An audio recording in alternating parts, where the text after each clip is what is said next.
And Nate, you're gonna have to move to your right in order to be in frame too. By the way, yeah, there you go. There you go. Cause I'm the king of the casuals, the casual king. Get your fucking fingers in. What is this shit? It's always this shit. The casuals, the casual king. Cause I'm nobody bringing you the casual bang. The king of the casuals, the casual. Highly emotional, baby. Highly emotional, baby. Highly emotional, baby. Don't take it personally. Highly emotional, baby. Highly emotional, baby. Highly emotional, baby. Don't take it personally. Highly emotional, baby. Highly emotional, baby. Highly emotional, baby.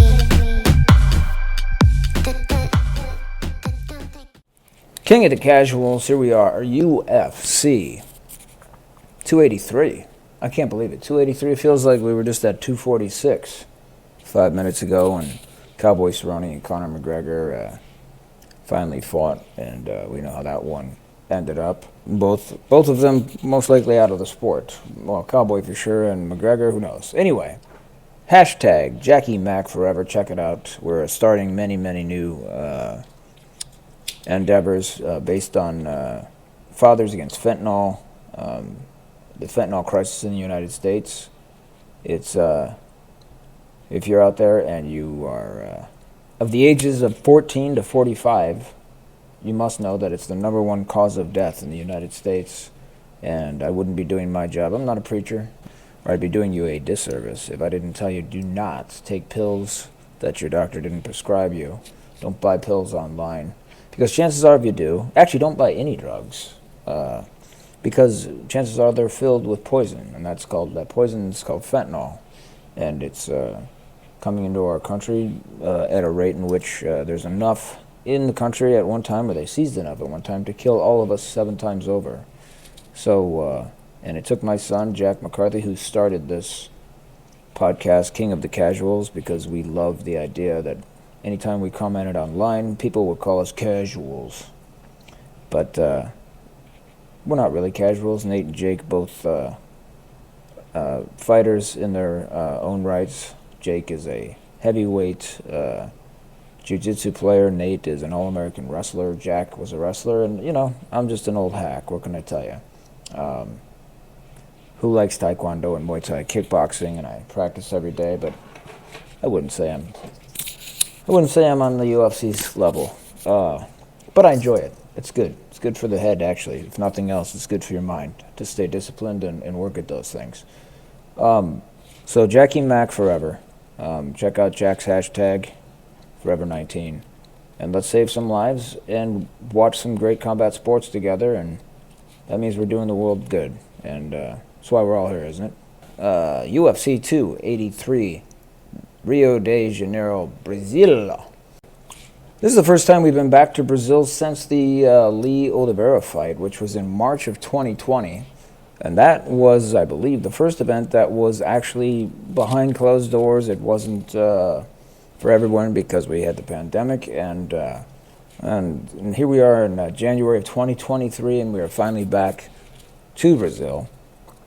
And we are fighting for a vacant championship. First it was John Jones, who left 3 years ago, who's now going to fight at heavyweight against, I believe, Cyril Gane, but don't know yet, seeing that Francis Ngannou has moved on to probably box and do his thing.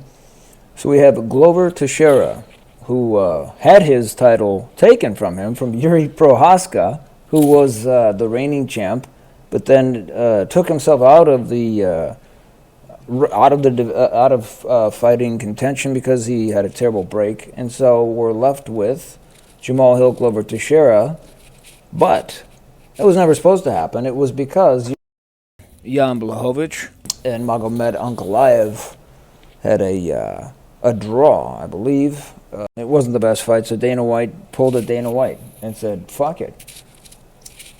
The fans don't want to see that one. Here's another one." And I think this is going to be a great fight. Jamal Hill from the west side of Michigan is, he's, I think, maybe the most underrated guy at 205. Clearly not that underrated. He's getting a title shot, but it was only to Paul the Bear Jew Craig, which Jamal Hill had his arms snatched, and that's his only loss. And they're both on the card tonight. We'll go over the main card. I don't have Nate and Jake with me, so I'm fairly boring, I assume, for all of you without my sidekicks. Paul Craig and Johnny Walker. That is a very, very interesting fight. Johnny Walker, moved to John Kavanagh's gym in Ireland and has been good and not as so good as we expected him to be when he first started off. And Jamal Hill, who is fighting for the title tonight, knocked Johnny Walker out in a way that you don't see very often, where he just went stiff. If that doesn't show Jamal Hill's power, I don't know what does, because Walker's like 6'6". He's a big dude. But Paul Craig is an incredible jiu-jitsu player. I'm going to have to give this one to Paul Craig, because I don't see Johnny Walker being able to finish Paul Craig. And if Paul Craig just latches onto him at all, can get in the clinch, I believe it's over. Then we have Lauren Murphy versus Jessica Andrade. That one, to me, I don't know how this one isn't even more of a skewed odds for the betting folks. I think DraftKings, I saw it was like minus 400 for Jessica Andrade, and I agree with that. It should be minus 600. She's just one, unless you can move like Rose Namajunas, or you don't get dropped on your head. Andrade is too good. She cut down to 115 and lost to Zhang Weili, but at 125, 135, I don't think that would be the outcome. So I'm going to take Jessica Andrade there in that fight easily. Gilbert Burns and Neil Magny. Neil Magny is one tough opponent because he has every part of his game. He's good. Never looks great. He's always he doesn't do anything poorly, but he doesn't have one part of it. He's just across the board solid mixed martial artist in every facet of the game. Gilbert Burns is the best jiu-jitsu player, I think, in the UFC, and has a right hand that could knock almost anybody out. That's a pick'em fight, in my opinion. But I think if I had to be a betting man, which I'm not, I'm going to go with Gilbert Burns. He's got to win this one. He's more pressure on him. Actually, they both kind of got to win. And then we have part 4. Davis and Figueiredo, who looks like a piece of paper with abs right now, on their 4th fight, and maybe the kid with the most heart in the UFC, Brandon Moreno, for the flyweight title. I mean, what can you say? I think I'm going to have to go with Brandon Moreno. He's just got too much heart. He's too good of an all-around fighter. And we've seen them do it enough times to understand, where they are in their careers. And I think Moreno pulls that off. Now to the main event. Glover Teixeira at the age of 78 years old. No, I'm kidding. He's 41, which in real life isn't that old, but in fighter years, that can be old. If you start when you're 18, you have a lot of wear and tear. Knocks to the noggin. Against Jamal Hill, who's 11-1, his only loss to Paul the Bear Jew Craig. I gotta say, I gotta go with my fellow Michigander, Jamal Hill,